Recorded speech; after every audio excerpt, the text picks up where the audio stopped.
Un monde qui intéresse beaucoup de nos jours, la généalogie. Pour faire la généalogie, il faut qu'on ait une famille. Mais est-ce qu'on a tout le temps eu des noms de famille? Il y a une dame dans le bottin de Rimouski qui s'appelle Elvire Aucoin.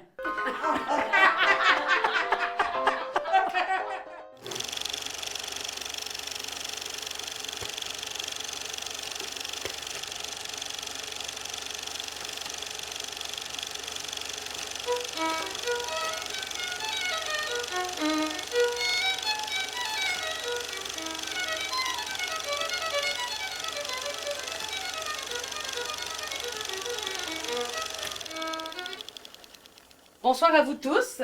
Donc, ça va bien? Oui. Donc, c'est une belle soirée. On est super bien, tout ça. Alors, je suis très contente de vous recevoir ici à La Forge. Donc, je rappelle un petit peu là, qui je suis. Je suis Valérie, je suis la coordonnatrice ici à La Forge Cochon. Donc, tu sais, on organise là, toutes les activités, on essaie de se diversifier, tout ça. Puis, il y en a d'autres aussi qui s'en viennent éventuellement dans les prochaines semaines, jusqu'à la fin là, du mois d'août. Donc, si des fois, il y en a qui veulent s'inscrire pour d'autres activités ou des choses comme ça, ben, vous pouvez là, me le dire à la toute fin là, de cette causerie conférence. Puis comme ça, ben, je vais vous inscrire aux activités que vous voulez. Donc, sans plus tarder, je vous présente M. Rosaire Tremblay, alors du Centre d'archives régional de Charlevoix. Et voilà. Donc là, ben, je lui ai proposé, en fait, en début de saison, là, de venir donner une conférence, causerie, sur la généalogie, parce que de un, moi, c'est quelque chose qui me passionne, mais je pense que ça passionne pas mal de personnes ici. Alors, je trouvais ça important, là, en même temps, ça faisait, quand je pourrais dire ça, ça fait comme un concept avec la forge et tout ça, parce que on parle ici de la famille des cochons, donc, tu sais, il y a une descendance et tout ça, donc je trouvais que ça allait bien, là, au niveau là, du concept. Rosaire Tremblay, je suis généalogiste, recherchiste au Centre d'archives régional de Charlevoix.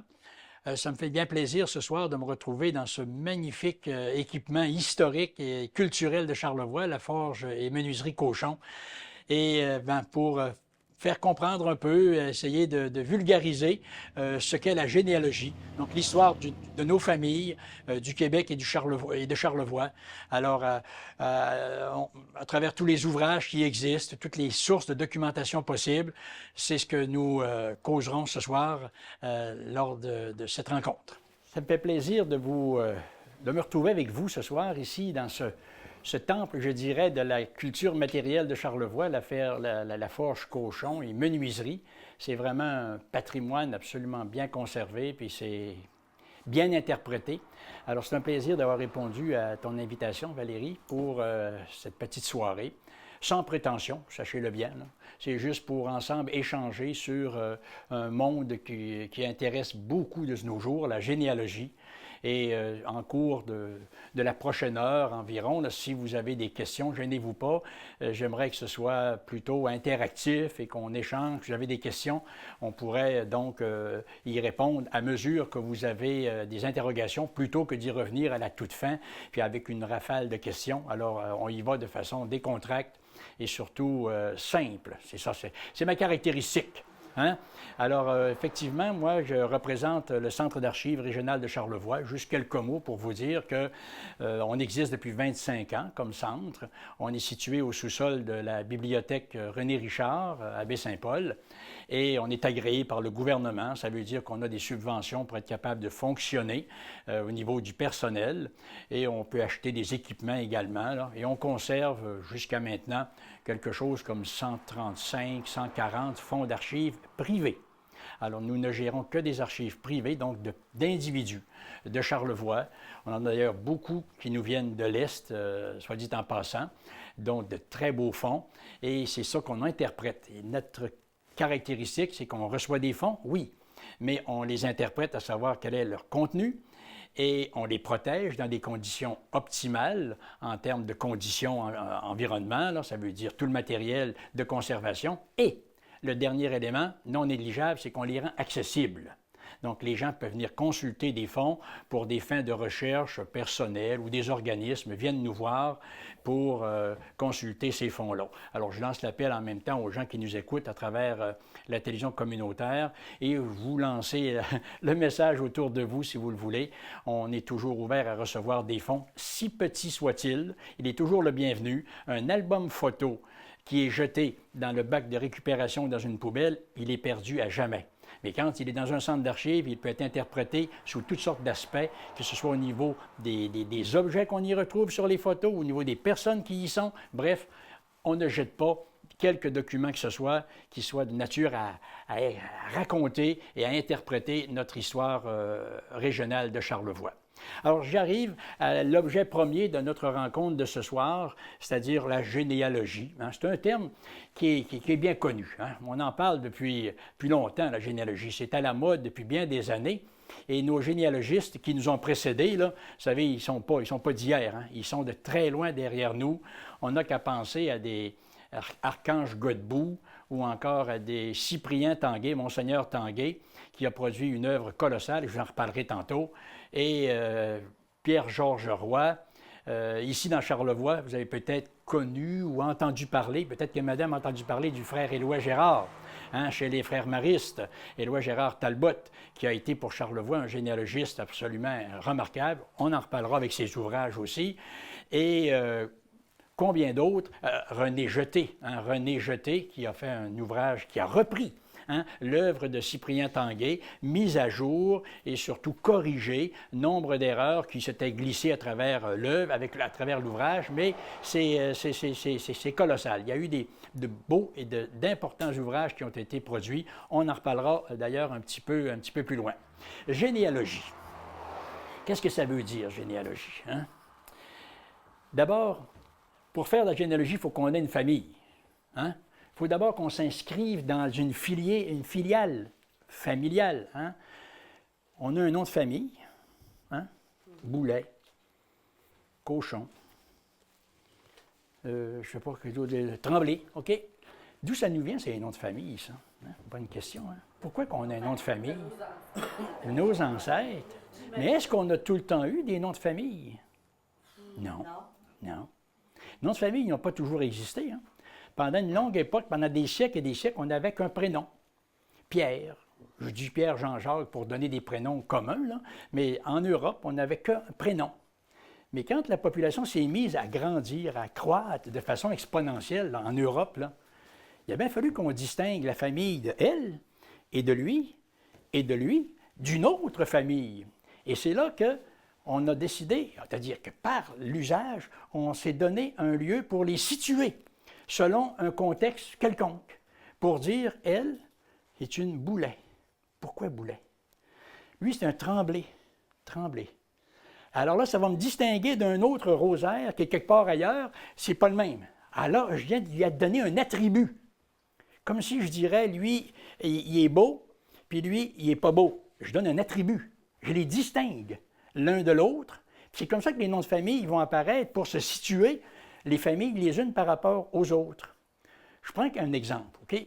La bière Labatt, là. C'est un nom bien connu, Labatt. Ça vient d'un terme qui veut dire, un terme allemand et français, la, et bat voulait dire vallée.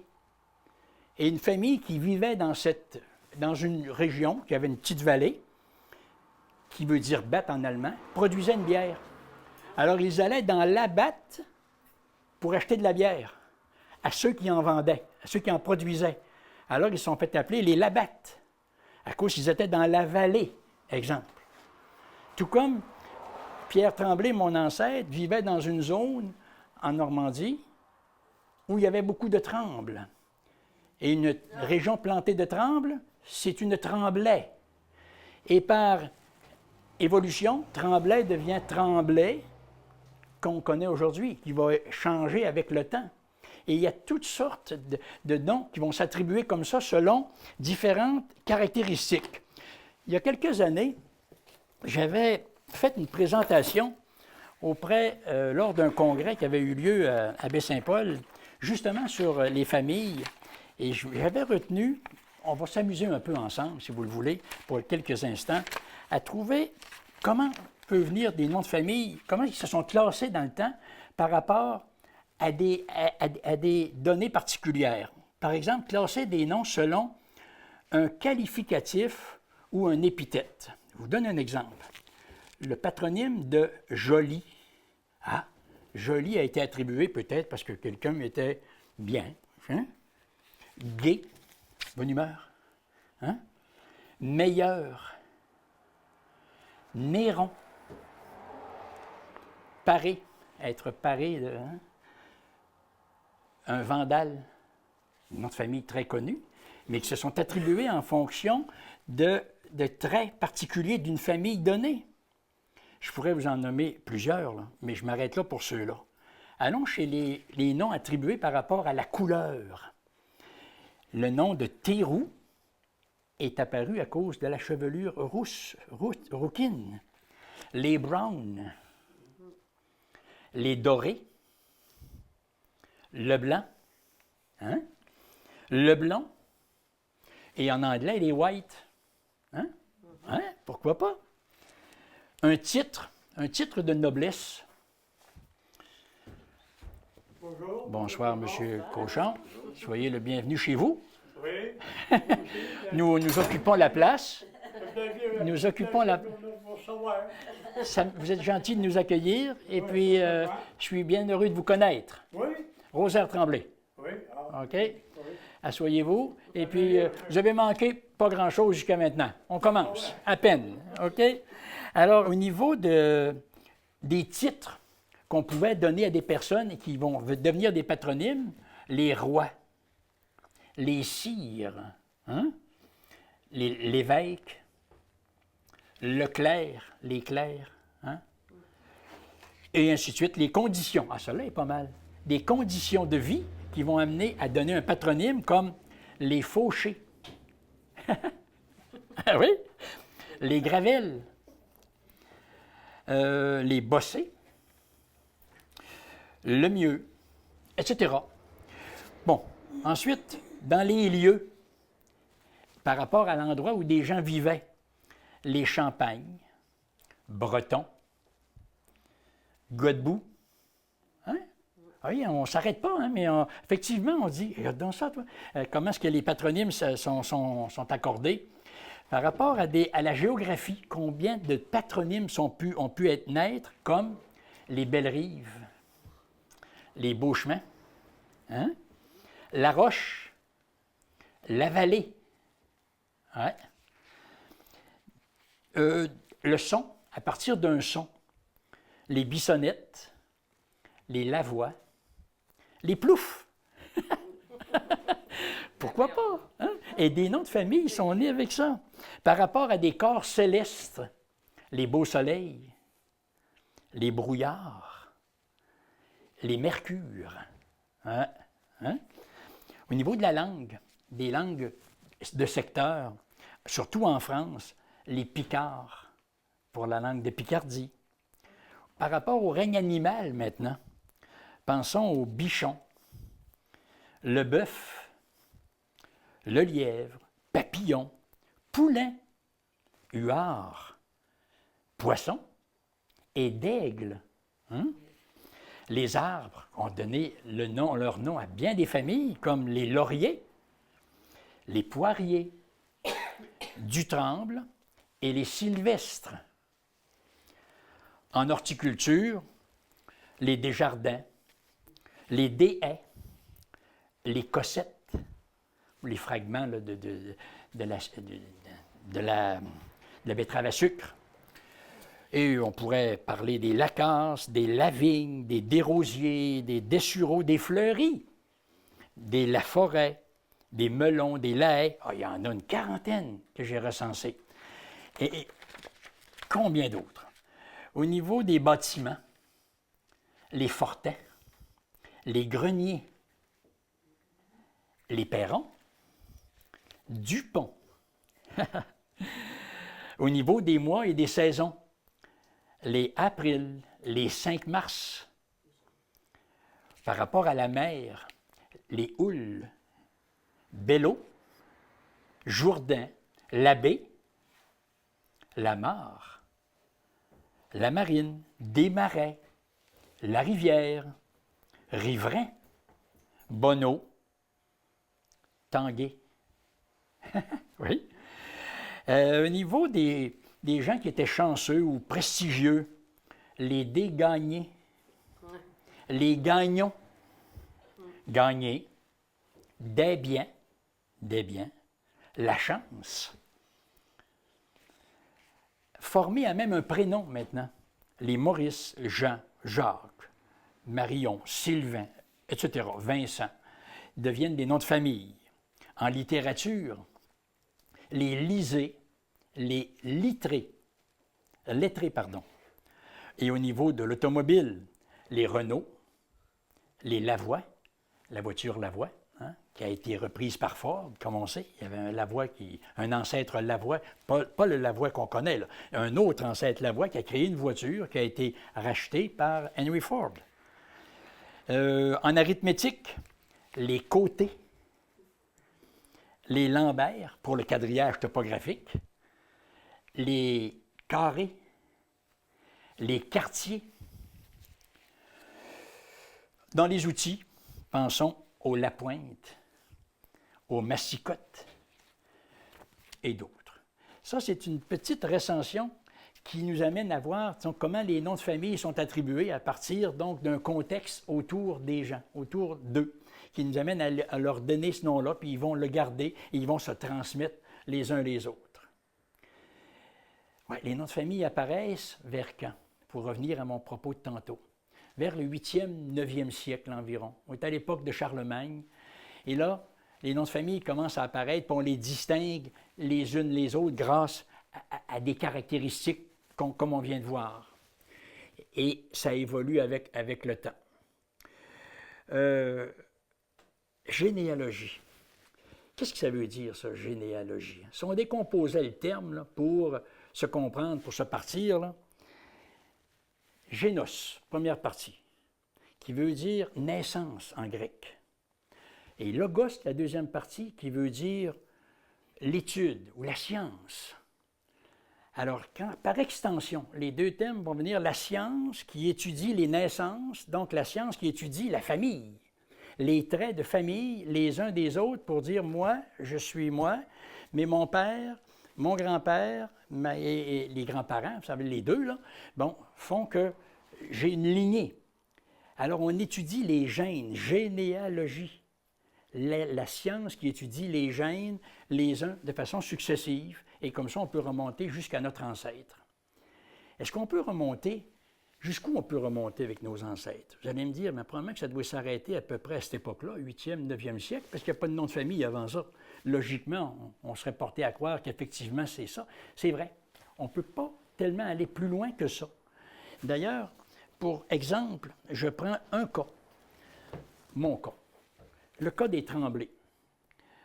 Il y a un collègue, je vous dirais, c'est mon maître spirituel, celui qui m'a amené à l'histoire, l'abbé Jean-Paul Tremblay. Je ne sais pas si vous avez connu l'abbé Jean-Paul Tremblay. C'est un prêtre de Baie-Saint-Paul, mais qui a fait beaucoup d'ouvrages historiques, dont une étude colossale, la plus riche qui existe présentement au Québec sur une famille, c'est nous autres.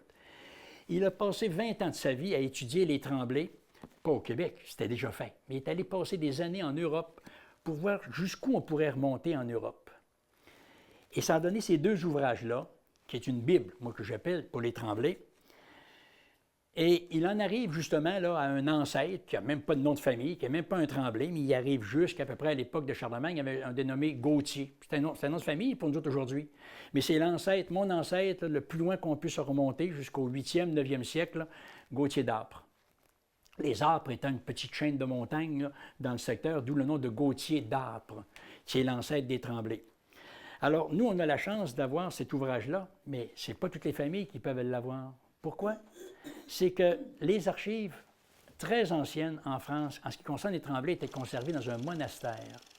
Or, lors de la Révolution française, en 1789, les archives qui étaient conservées dans les instituts religieux n'ont pas été incendiées, n'ont pas été détruites. Mais tous les autres archives qui étaient dans des châteaux, autres dans des maisons, ont tous été brûlés. Énormément d'archives qui ont été détruites par par obligation des rois de l'époque, là, parce que la Révolution française était comme un soulèvement du peuple français contre la monarchie, là. Alors, on a donné ordre de détruire tous les registres, tous les livres qui étaient dans les bibliothèques de collectivités ont été passés à la torche incendiaire. Alors, dans le cas des Tremblay, nous autres, nos archives étaient dans un monastère, à La Trappe, en Normandie, et ils ont été sauvés. Et c'est pour ça que notre ami, l'abbé Jean-Paul Tremblay, a réussi à nous remonter, nous autres, jusqu'au 9e siècle, parce qu'il a trouvé les archives là-bas, dans ce monastère-là. Toutes les familles n'ont pas cette chance-là. Vous pourriez essayer pour les boulets, et puis pour les cochons ou d'autres patronymes, et vous ne pourriez peut-être pas aller plus loin qu'une génération ou deux en Europe. Règle générale, c'est ça qu'on peut faire. Guère plus que ça. Je vous le dis par expérience, parce que je fais un peu de généalogie là, sur commande. Alors, ce n'est pas facile de remonter nos ancêtres de l'autre côté, en Europe. Alors, la généalogie, c'est une science fascinante, et quand on décide de la faire, on peut la faire de plusieurs manières. On peut la faire en se disant, moi, je la fais de façon directe. Je pars de moi, mon père, ma mère, puis là, je monte les Tremblay. Mon grand-père avec sa femme, mon arrière-grand-père avec son épouse, et ainsi de suite, jusqu'où je peux aller dans mon patronyme qui est le mien. Okay? J'ai pris celui-ci, mais il y en a bien des modèles. Hein? Un arbre, hein, ça a des racines avec toutes ses branches et toutes les petites feuilles qui sont autour. Là, ici, voyez-vous, c'est l'arbre généalogique du frère Éloi Gérard Talbot, justement, dont on parlait tantôt. Ses parents sont ici, père, mère, et de chaque côté, maintenant, on part les deux. On compte autant la mère que le père. Alors, c'est ça collatéral. Alors, à chaque fois, on multiplie par deux, à chaque génération. Ça, c'est une version plus moderne de ce que je viens de vous montrer, mais regardez ça. Alors ici, on a près de 1000 noms qui apparaissent dessus. Ici, c'est moi, mes parents ici. Moi, j'en ai fait une comme ça pour moi chez nous, là, mais elle est sur un mur, tout encadrée avec plein de trucs. Mais on monte collatéral, père, mère, père, mère, père, mère, père, mère, père, mère, jusqu'à la 10e génération. Et on pourrait même en ajouter encore davantage pour certaines branches, là. Et ça, c'est ce qu'on appelle la généalogie collatérale. Père, mère, à toutes les générations. Donc, les femmes sont mises à contribution dans toutes les générations. OK? Alors, merci Valérie. Alors, là, des exemples comme ça, il y en a beaucoup d'autres. Alors, quand on l'a fait maintenant, on peut décider de la documenter de deux manières. De manière théorique, je dirais la première, c'est celle qu'on fait direct. Mon père, ma mère, il est né là, il s'est marié avec ma mère à tel endroit, et puis voilà.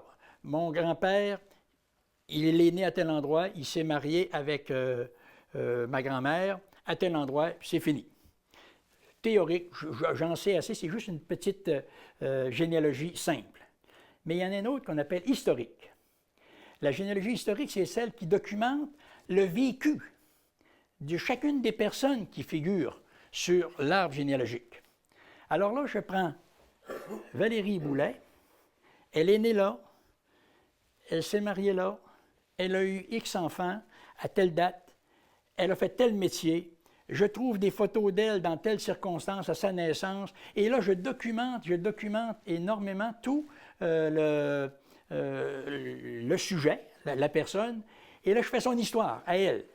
Puis, je fais l'histoire de l'autre, qui est son mari ou son conjoint. Puis, je fais l'histoire de son enfant. Chacun est documenté avec tout ce que je peux trouver d'éléments informatifs qui documentent les personnes. Ça, c'est historique. Là, tu prends le livre. Moi, je ne vous ai pas apporté mon exemple par je dirais, modestie. Mais je l'ai fait comme ça, moi, ma généalogie de façon historique. C'est 2 livres de 900 pages chacun, avec un placard qui est exactement comme celui-ci. J'ai documenté chacun des noms. Il va avoir 15 pages pour un nom. Exemple, mon grand-père, là, il a fait ceci, il est allé au Klondike pour la ruée vers l'or. J'ai des photos de... OK? Alors, tout ce que j'ai pu trouver le concernant, je l'ai mis dedans. Mon arrière-grand-père, il a fait ceci, il a fait cela, bon, OK? Alors, là, je documente au maximum. Mais là, on s'attaque à un chantier qui est monumental. Ça ne se fait pas du jour au lendemain, là, puis voici, j'ai ma généalogie, puis... Non, non. Il faut se donner des années et beaucoup de patience. hein, disons-le, pour réaliser une généalogie comme ça. Là. Moi, ça m'a pris 10 ans. OK?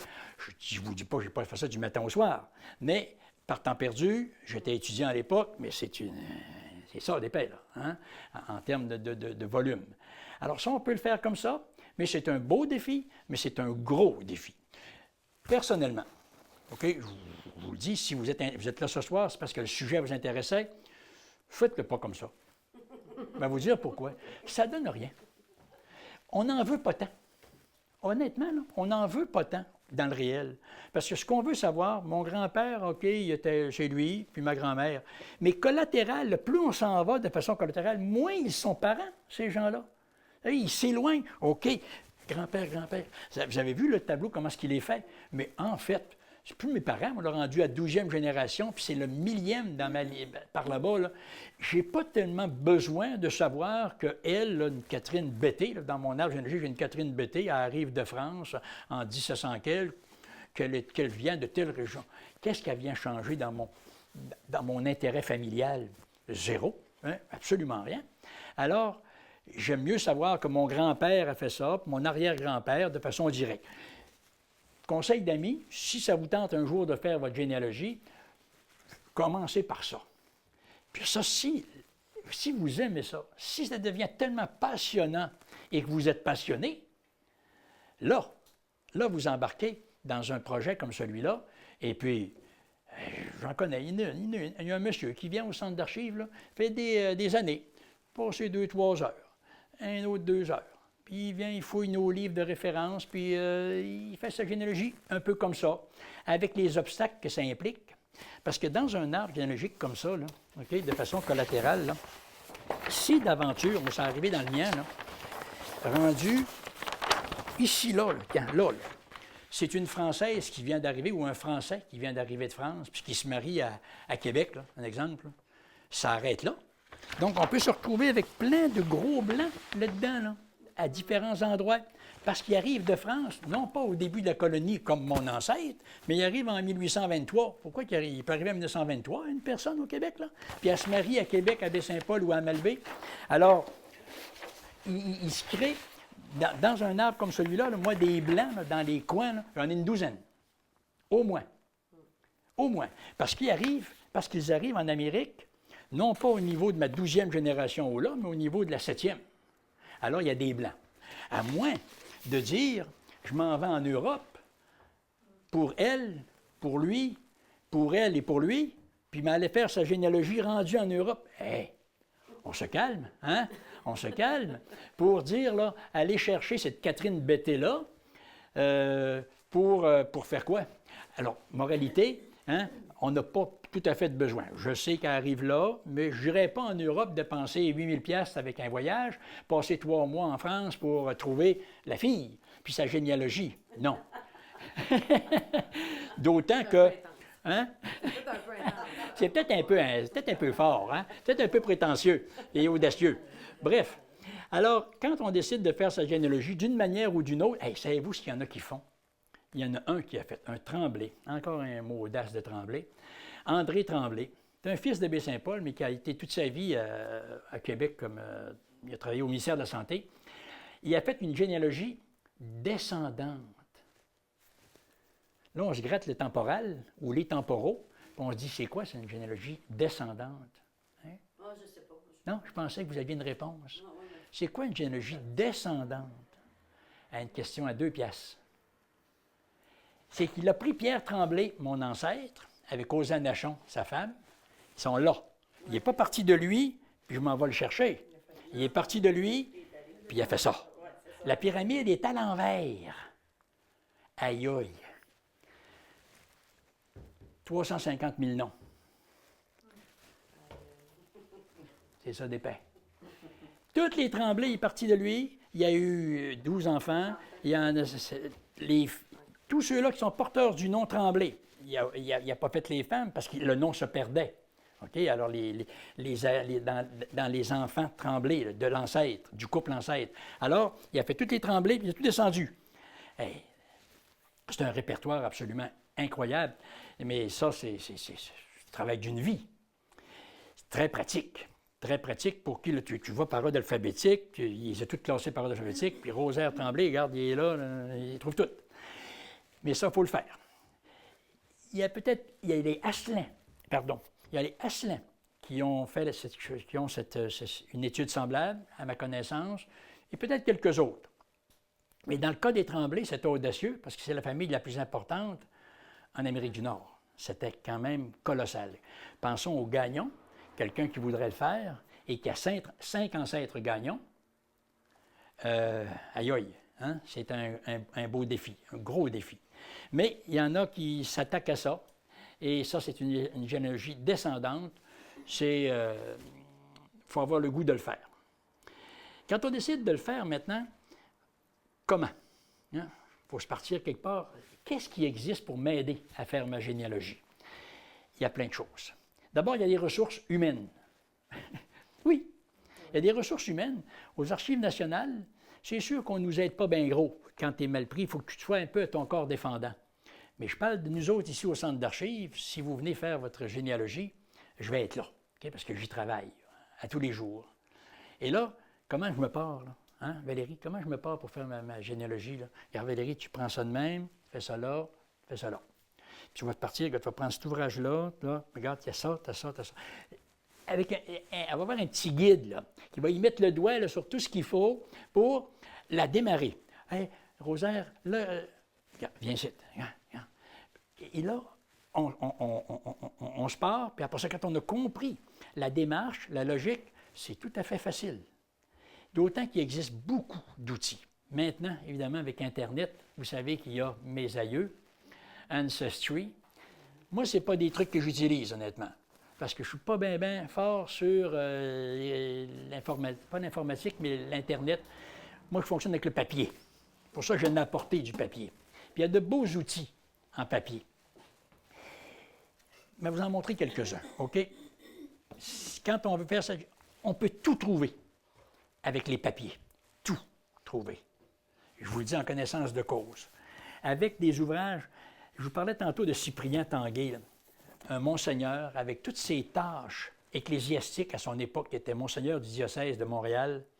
Il s'est attaqué à faire toutes les familles du Canada français, comprenant l'Ontario, comprenant le Nouveau-Brunswick, Nouvelle-Écosse un peu, l'Ontario francophone, autour des Grands Lacs. Il est parti de toutes les familles du début de la colonie jusqu'à la conquête anglaise. En 1759, il pousse même le bouchon un peu plus loin, quand il peut, jusqu'en 1780, même 90 dans certaines familles, de tout ce monde, baptême, mariage et sépulture du Québec ancien. 8 ouvrages de cette grosseur-là. Ça, j'allais dire, il y en a sûrement plus qu'un. 8 ouvrages. Oui, il y en a plus qu'un. Mais ça, là, c'est fou. Comment est-ce que quelqu'un peut s'attaquer à ça? En 1752, à Lillet, le 24 avril, Isidore Bernier, fils d'Isidore, qui a été baptisé en 1730 à Saint-Pascal, Marie-Marguerite et l'épouse Marguerite Caron, fille de Louis, le 4e du nom, et c'est comme ça avec tous les enfants qui suivent après. Ça, là, après ça, tu ne parles plus. Hein? Ouais. Avec toutes ces tâches qu'il avait à l'époque, comment cet homme-là a pu réussir dans sa vie, dans 40 ans de sa vie, à faire un ouvrage semblable, je ne veux même pas l'imaginer. Je me dis, moi, j'ai mis 10 ans par temps perdu, puis lui, il se doutait être en temps perdu aussi, là, hein? À faire ma généalogie, puis lui, il a fait ça. Toute la province et tout le Canada francophone, j'insiste à le dire. Un autre, un peu plus tard, a repris Monseigneur Tanguay, René Jeté, dictionnaire généalogique des familles du Québec. Lui, il a pris que le Québec tout seul. Il a enlevé les maritimes francophones, l'Ontario, et les maritimes, je l'ai dit, OK, et il a gardé que le Québec. Il a repris tout Tanguay, qu'on voyait tantôt, parce qu'il avait repéré, avec le temps, il repérait des petites erreurs par-ci, par-là, des coquilles, des trucs, et il a tout corrigé ça. Il y a 2 volumes comme ça. Ça, là, Monsieur Jeté, là, je vais vous le montrer, il mérite d'être vu. Il mérite que vous le voyez, parce que c'est tout qu'un personnage dans l'histoire de la généalogie au Québec. C'est lui qui a fait les volumes que je vous parle. C'est inimaginable. dans le contexte contemporain, là, il vient juste de décéder, il est décédé ça ne fait pas longtemps. Regardez, en 2003. Dans les années contemporaines, avec son travail, parce qu'il est ingénieur, réussir à reprendre tout ça et faire cet ouvrage-là, c'est pas possible. Ça, c'est un bel outil. On prend ça, puis on fait des boulets, OK? Oui. Oui, parti. Un autre ouvrage qui a été fait, vous avez peut-être entendu parler, celui-là, les gens le connaissent un peu plus, l'Institut Drouin. Est-ce que ça vous dit quelque chose, ça, madame? L'Institut Drouin. Dans les années 70, début 80, l'Institut Drouin a été fondé à Montréal pour produire un dictionnaire de toutes les familles des Canadiens français, toutes les familles canadiennes françaises. Et le projet était plutôt mercantile, par exemple. Eux autres, c'était de vendre des livres. Alors là, ici, voyez-vous, c'est Complément de l'arbre généalogique de André Cloutier. Alors eux autres, là, Drouin, l'Institut Drouin, ils produisaient un livre, mais ils faisaient la généalogie d'une personne en particulier. Moi, Rosaire Tremblay, je voudrais mon livre. Alors, ils sortaient ma généalogie. Il y avait les autres Tremblay aussi. Mais là, il inscrivait mon nom dessus, puis il me vendait ça 500$, supposons. C'était mercantile, c'était pour vendre. Mais c'est un bel ouvrage. Et l'original de ça, on l'a au Centre d'archives, c'est 70 volumes, ça dépeint. Il y en existe une copie. Je vous dirai pourquoi on l'a d'ailleurs au Centre d'archives, par quel hasard on l'a eu. C'est tout le recensement de tous les Canadiens français, du début de la colonie jusqu'en 1800, à peu près, l'Institut Drouin. Colossal. C'est dit, c'est un mur grand comme ça, d'ouvrages de généalogie.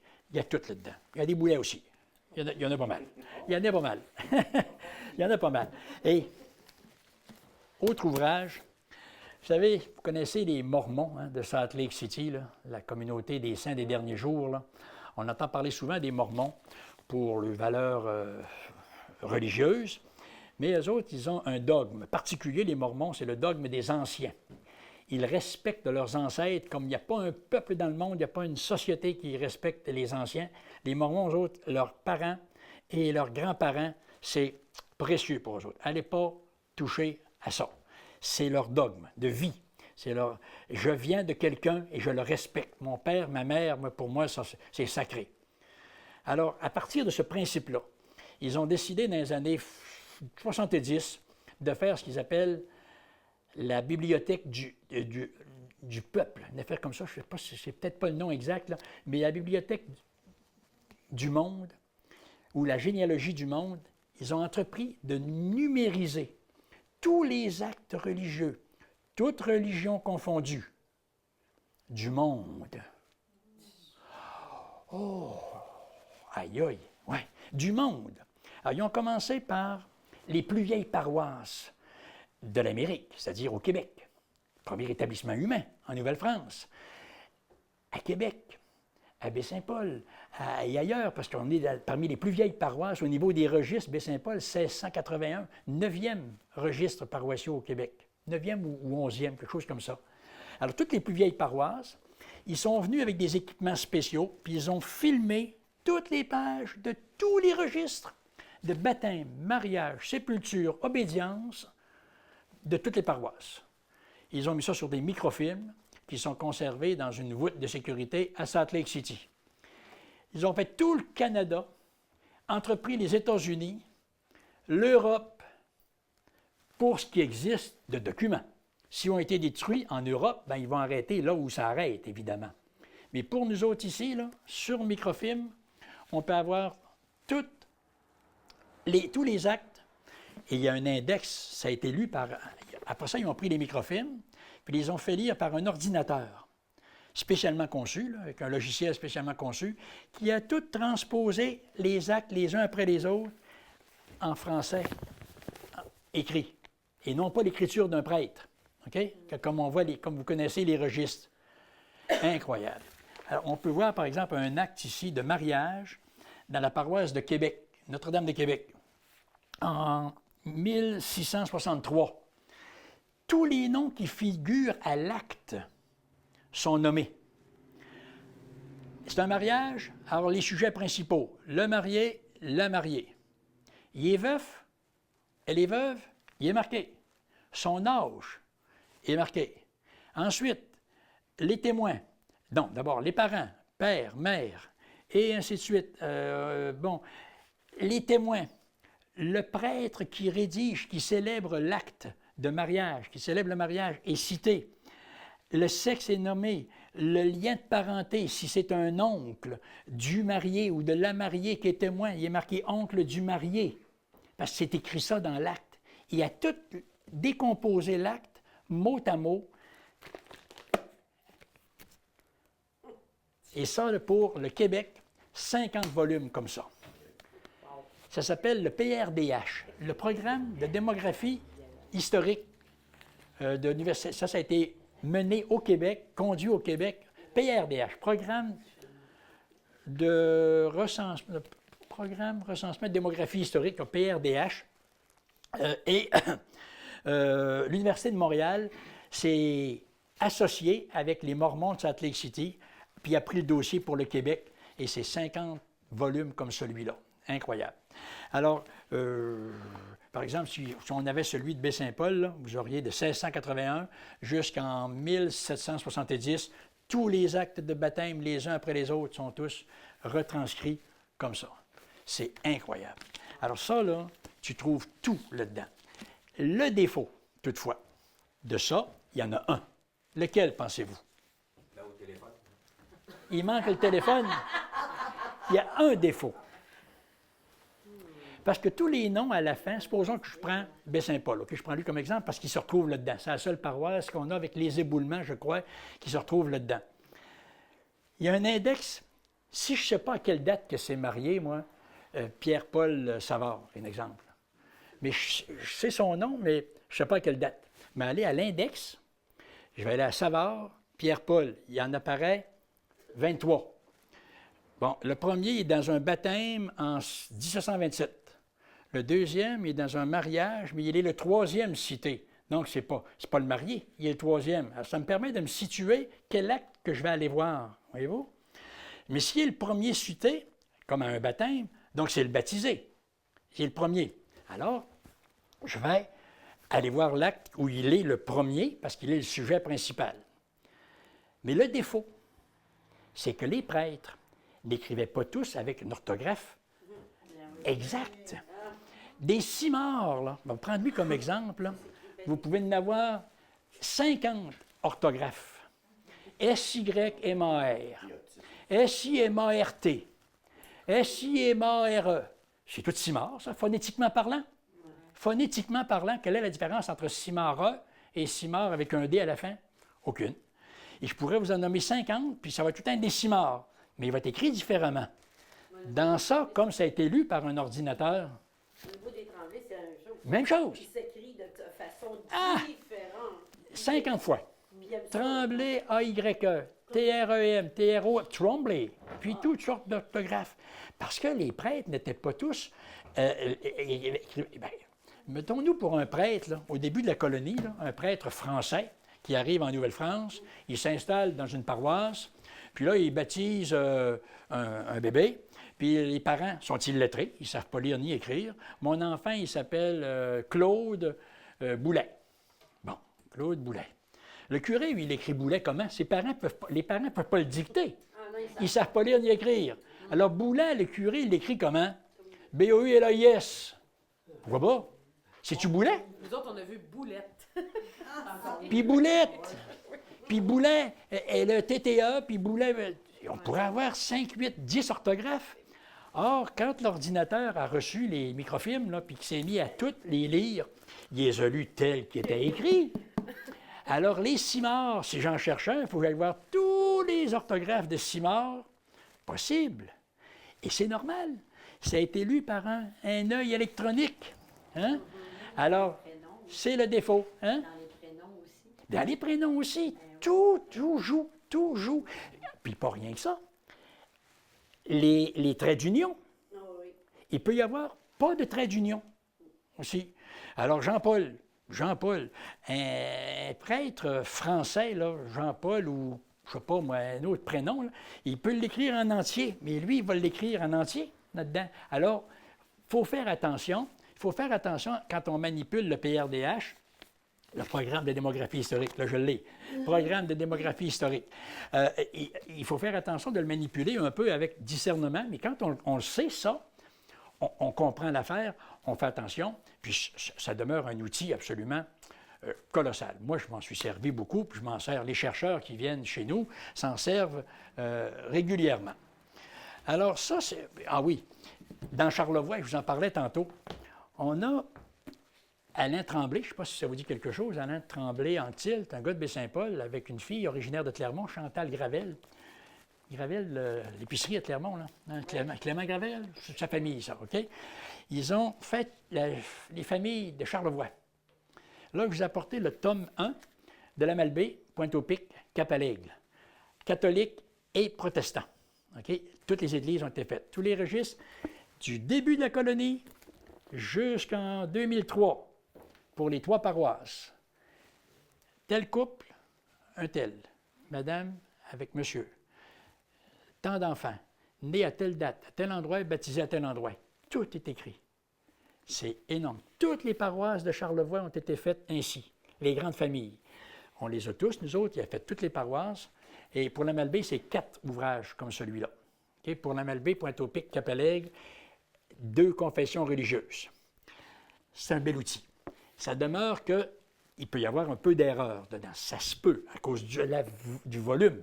Imaginez la quantité de données qu'on peut avoir dans des ouvrages comme ça. C'est fou, là. Hein? Mais ça, ce qui est le fun, c'est que c'est classé. Le mari, le conjoint est à gauche, et à droite, c'est la conjointe de façon progressive, de façon alphabétique. Alors, les Tremblay, Alphonse Tremblay, supposons, avec Anne Bilodeau. Bon, est en premier.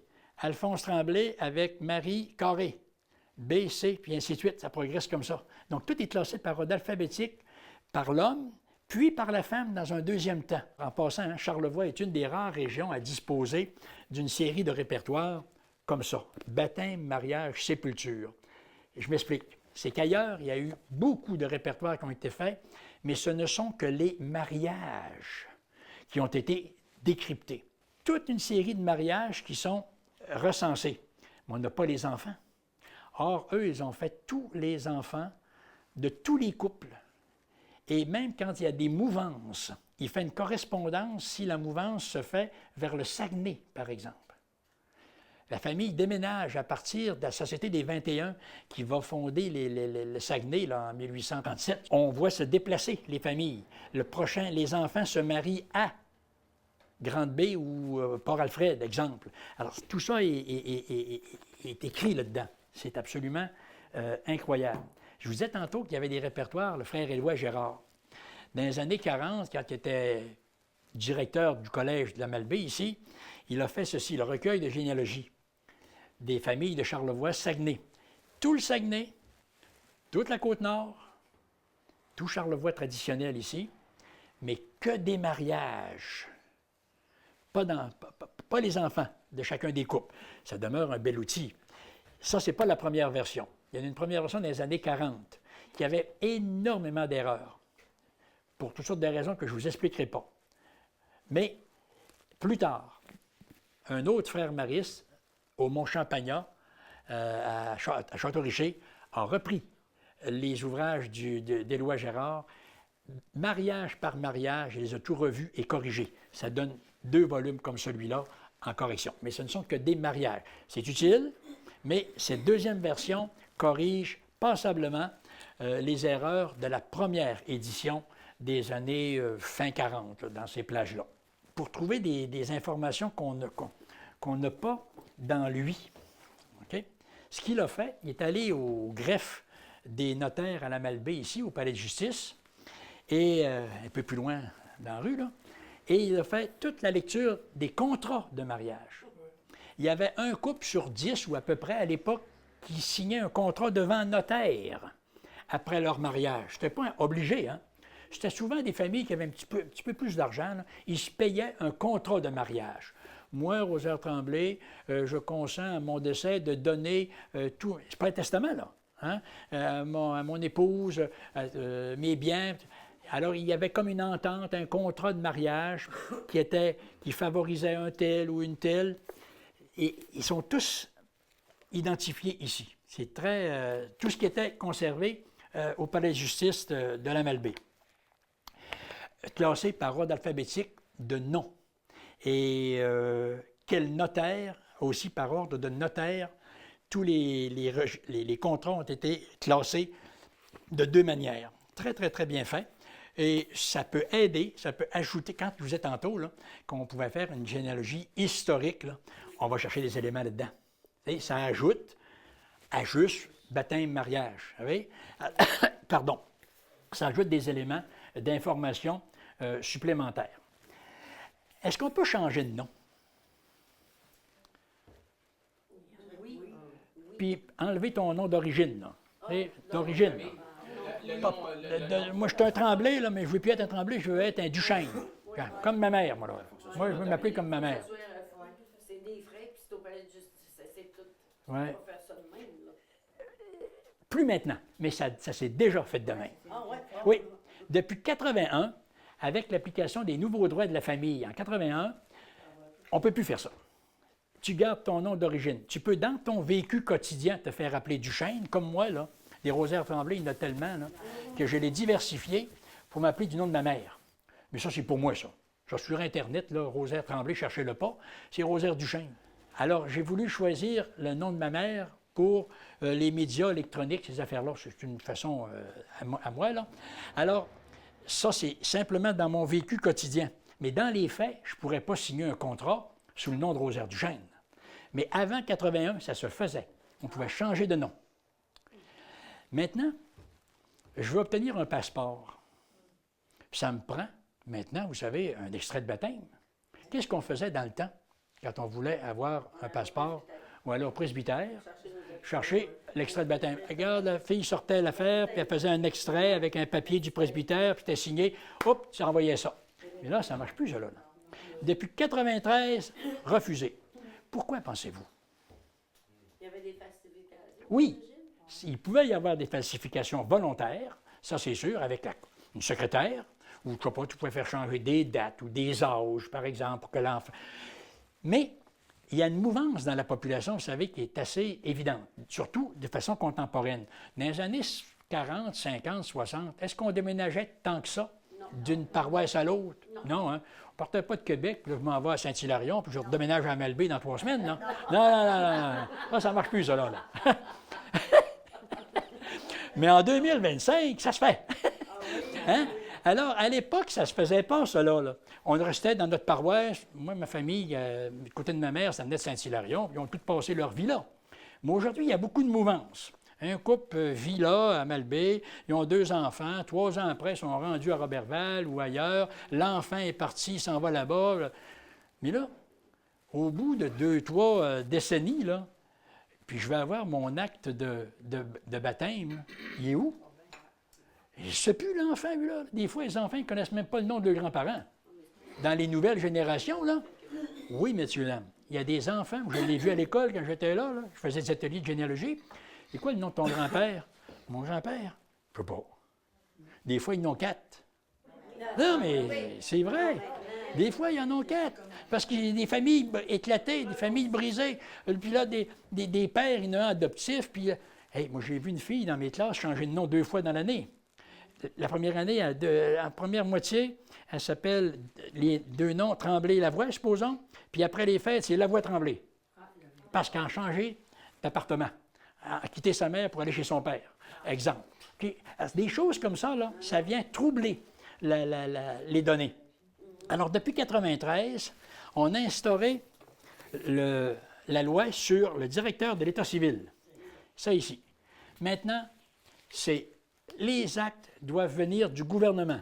On appelle un tel numéro, tu donnes des données, puis là, ils trouvent ton acte de baptême. D'abord, tout est numérisé aujourd'hui. Là, ils t'émettent un certificat par le gouvernement. Là, tu envoies ça à Passeport Canada, puis ils te font un passeport ou d'autres organismes. C'est fini d'aller chercher son baptistère dans les presbytères.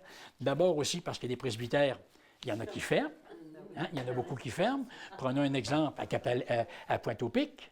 Les actes sont Sont-ils à la Malbaie ou ils sont rendus à Québec? Vous savez qu'il y a un projet de déménager tous nos actes religieux vers Québec, hein, éventuellement. Ça se parle. C'est là quand on fait venir notre vrai baptistère, Oui. on s'appelle plus Rosaire, mais Rosario. Hein? On fait ça. Hein? Ça arrive. Ça arrive. C'est parce que c'est élu de façon électronique. Pas même date. Pas en même date, je pas dans la même Ah, c'était pas bonne date. Ça arrive. Ah, il arrive toutes sortes de choses à travers le temps. Alors, l'état civil, la naissance, ensuite, il y a ah oui, le mariage. Quand quelqu'un se marie, qui ne se marie pas à l'Église, hein, aujourd'hui, il y a beaucoup de mariages civils. Alors, c'est un notaire, c'est un maire, qui marie, ça se fait, ça. Hein? Ça se fait souvent. Là. Je ne sais pas comment est-ce que nos mères à Malbaie, n'avez-vous de temps en temps, vous autres, des mariages civils procédés par... Ça doit arriver, en fond, pas la justice. Mais par la mairie comme telle, ça arrive pas. Ouais? Non? Pas ma Mais connaissance. ça se passe dans le palais de justice. Au palais de justice. Il y en a au palais de justice, On a- passablement. Mais il y en a aussi dans les mairies. Moi, je suis à Baie-Saint-Paul, j'en ai vu plusieurs ces dernières années. Je dis plusieurs, pas 72, là, mais quelques-uns que le maire je ne dirais pas célébré, c'est pas une célébration, mais a... Ouais, on suit un heure, puis on est capable de... Ah oui, ben oui, Maintenant, c'est absolument. pas, ça se fait souvent, ça. Alors, l'acte qui va être enregistré comment? Si le maire, au palais de justice, ça va. C'est un organisme gouvernemental, ça va s'en aller dans les registres du gouvernement, à BANQ, c'est réglé. Mais le maire de Baie-Saint-Paul ou de la Malbaie qui se ferait un mariage, là, ah ben, en fin de semaine, j'ai une amie là, qui s'est mariée dans un chalet à Notre-Dame-des-Monts, là, par le biais de ma nièce qui est avocate. Mais si elle ne transmet pas l'acte de mariage, il n'est pas enregistré. Alors, il faut qu'elle le transmette. Alors, il faut se fier sur... Il faut avoir confiance à la personne de dire que l'acte, je le transmets. Oui, je te marie, là, selon... Ils ont un petit protocole, je l'ai vu faire, un petit livre. Là. Bon, là, de façon civile, là, mais il faut qu'il soit transmis. Les naissances, est-ce que tous les enfants de nos jours sont baptisés? Non, mais ils Non. sont tous enregistrés. Mais ils sont tous enregistrés. Mais est-ce qu'on doit le faire enregistrer? C'est aux parents de prendre l'initiative. Oui. Quand la personne accouche, tu as tout ce qu'il te faut, il t'est fourni tout Ouais. ce qu'il te faut pour remplir, tu es obligé. Ouais. Il faut des années et des envoyer. Il- Il faut qu'il soit, sinon, Ça, c'est quand tu accouches dans un institut, dans un hôpital officiel. Hein? Il y en a qui peuvent échapper au système parce qu'ils ne sont pas dans un hôpital. Un hôpital, c'est sûr qu'ils sont obligés. Alors, il y a des choses qui sont quand même... il peut y arriver des erreurs dans notre société à cause de ça, de négligence. Oui, de négligence des parents. Et alors, il faut faire la démarche de faire enregistrer son mariage. Y a-tu bien enregistré mon mariage? Puis mon enfant, est-il bien enregistré pour qu'il ait tous les droits d'un citoyen comme un autre?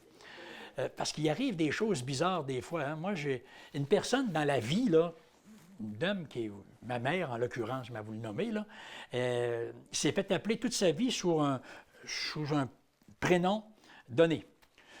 Mais elle avait été baptisée avec un prénom d'une légère différence.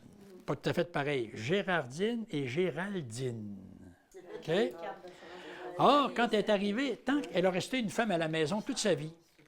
Mais quand elle est arrivée à 65 ans et que là, elle a eu droit à sa pension du Canada comme toutes les autres, là, le système reçoit sa demande, c'est-à-dire où il arrive quelque chose dans le système, puis ils disent, il y avait des documents la connaissant, mais madame, vous n'êtes pas Géraldine Duchesne, vous êtes Gérardine Duchesne. Elle s'est fait appeler toute sa vie Géraldine. Tout le monde l'appelait Géraldine, mais ce n'était pas ça à l'acte de baptême. Alors, des petites anecdotes qui arrivent comme ça, puis qui peuvent causer préjudice. Quelques années plus tard, on ne sait jamais, comme dirait ma mère Bouchard. Quand on est rendu, on a remonté sa généalogie, puis qu'on arrive en France, puis qu'on veut en savoir un peu plus sur notre ancêtre, mais là-bas en France, il y a des outils comme celui-là, sur l'atlas généalogique des familles canadiennes-françaises, des ancêtres canadiens-français, mais en France. Je prends Pierre Tremblay, supposons. Alors, je vais aller là-dedans, puis on va m'amener dans sa paroisse où lui était. Puis on va m'amener de l'information, puis sa famille, comment ça se passe là-bas en France, pour plusieurs familles. Pas toutes les familles, parce que vous savez qu'on dénombre 9000 patronymes, hein, au Québec. C'est quand même pas mal. Hein? Alors, sur 9000 patronymes, ils ne sont pas tous là-dedans. Mais les familles les plus importantes, on nous fait un clin d'œil sur l'ancêtre, là où il vit en France, grâce à un outil comme celui-là. Je vous parlais un peu, quand j'avais fait ma petite présentation que je vous disais tantôt, il y a des curiosités des fois dans les patronymes que je veux vous partager. OK? J'avais recensé dans le temps de cette présentation-là des patronymes curieux, des noms de famille, là, hein, qui découlent souvent de surnoms, mais qui deviennent des noms de famille. Puis en France, vous voyez ce qu'on retrouve comme nom de famille, des courtes cuisses, des meurs de soif, toutes liées ensemble, meurs de soif, des belles gueules, ah ouais, et des mal coiffés. C'est un nom de famille. Dans le bottin téléphonique de Montréal, je me suis intéressé à l'époque, quand j'avais fait ça, à fouiller Montréal et Québec. Et regardez bien les patronymes que j'y ai recensés. Barberousse. On pense que c'est juste le feuilleton, là. Non, non. Le beau voisin. Des bonjours. Courtemanche. Bon, ça, on le connaît, hein? Michel Courtemanche. Marche à terre. Poil blanc. Quatre faces. Quatre faces. Et Vertefeuille. Vertefeuille. Ah oui. Alors ça, c'est assez inusité. Et puis, dans la région, je voulais vous montrer, au Québec, il y a des patronymes. Ah oui, pas ça. Il y a plusieurs qui viennent par rapport au métier aussi. Oui, beaucoup qui viennent par rapport au métier. Famille souche, c'est l'origine, on l'a fait tantôt, le rang. Il y avait des noms qui sont des curiosités, pas celui-là. Ah oui. Au pays, il y a 18 personnes qui s'appellent des Yvon Lavallée. Il y a 6 Yvan Dubois. 6 Yvan Desbiens. 4 Claire Lavoie. D'autres qui s'inspirent de faits, de personnages de l'histoire. Il y a un Napoléon Lavictoire. À Rimouski, tenez-vous bien, il y a une dame dans le bottin de Rimouski qui s'appelle Elvire Aucoin.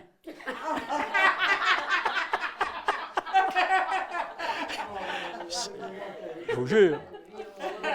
À Fermont, ici dans le nord du Québec, il y a un joyeux Noël.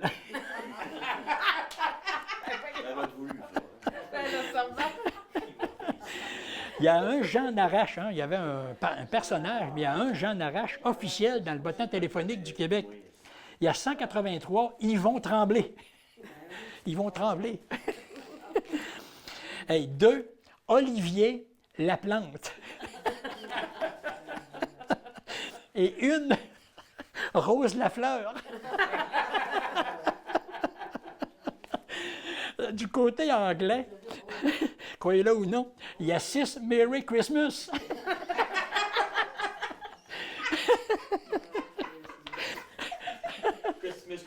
5 Robin Hood. 5 Robin Hood.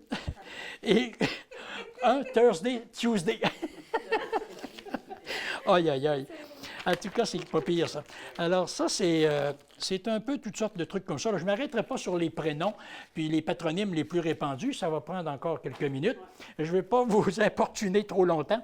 Mais toujours est-il que c'est un peu ça, l'idée de la généalogie. Oui, M. Cochon. Ma grand-mère s'appelait Gauthier dit Larouche. Oui. Elle venait de Saint-Paul. Oui, c'est la branche des Larouche. Dans les Gauthier, il y a 4 ancêtres. C'est tous des Gauthier, mais il y en a un qui est Gauthier dit Larouche, c'est la branche de Baie-Saint-Paul. C'est pour ça qu'ils sont des dits Larouche. Ça les distingue de tous les autres Gauthier, effectivement. Sur le de Saint-Irénée, par exemple. Le Saint-Irénée, ce n'est pas des Larouches, c'est des Gauthier. Puis souvent, à cause de leur surnom, ils deviennent Larouche et non plus Gauthier. Moi, les cochons venaient de Normandie. Oui. Oui, ça vient de Normandie. Oui. Ma mère, c'était une Irlandaise. Une Irlandaise. OK. Puis dans ce temps-là, Les autres, moi, j'étais là, puis j'étais là. Moi, je m'appelle Toussaint Cochon, je suis propriétaire de la Forge Cochon. Rivière-Malbaie, aujourd'hui chemin de la Vallée. J'ai été conçu par le grand-père, Joseph. Et nous autres, on vient de la France, là, les Français. Par la suite, ben, il est venu s'établir à Malbaie ici. Il a appris son métier de forgeron d'un métier de la Malbaie, M. Caron. Le bâtisse original, oui. Elle a été bâti par mon grand-père. Pas lui-même, mais il avait engagé 2 personnes pour bâtir la forge.